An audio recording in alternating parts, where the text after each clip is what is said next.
The New Yorker slamming Chick-fil-A for its Christian values, saying in an article titled "Chick-fil-A's Creepy Infiltration of New York City," the brand's arrival here feels like an infiltration in no small part because of its persuasive Christian traditionalism. Here to weigh in is CBN chief political correspondent and host of Faith Nation is David Brody. Hey, David. Hey, Ainsley. What do you think about this? Where do I begin? How long's this segment, Ainsley?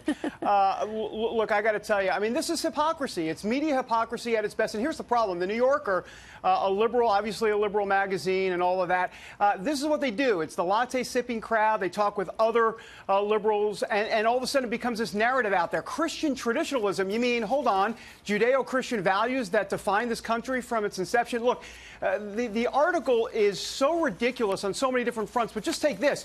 If this guy is going to write an article like this, well, how about, I don't know, maybe he should stop using money because the last time I checked, "In God We Trust" is on our currency, and we can go on and on because he talks about all the symbols that Chick-fil-A has about God and Jesus. My goodness, it's all over a grilled chicken sandwich, and they're pretty good. They are pretty good. So this writer goes on to say, because of the persuasive Christian traditionalism, its headquarters in Atlanta are adorned with Bible verses and a statue of Jesus washing a disciple's feet. What is wrong with that? Well, I got to tell you, what's striking to me here is that, and look, I grew up in New York, okay? I grew up on the Upper West Side of New York. I grew up in a liberal Jewish household, so I get it. And what I mean by I get it is I understand that when you live in New York for a long time, it becomes the center of the universe. So, look, I understand that. The problem is there's something called America out there. There's a heartland. There's Judeo-Christian principles. And, you know, when Donald Trump, it made me think of Donald Trump. You know, when he came along and he said, "I want to bring Christmas back," and everybody laughed, ha ha, funny line.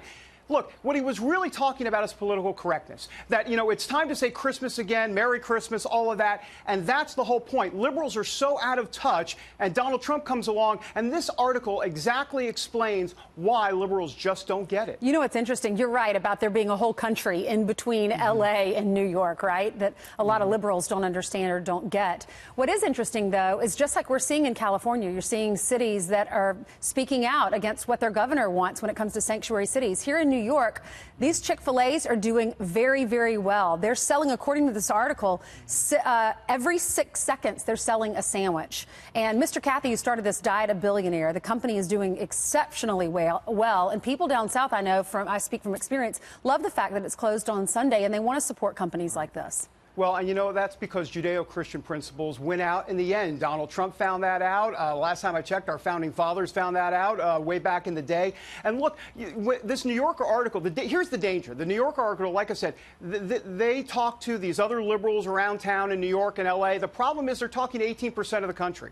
They're not talking to the heartland, and that's why there's such a disconnect. And that's why you see the media all the time going, "Wait, I don't understand how Donald Trump is still standing after all this time." Well, it's because you're writing articles like this that are just not compatible at all with mainstream heartland America. Yeah, I think it's backfiring.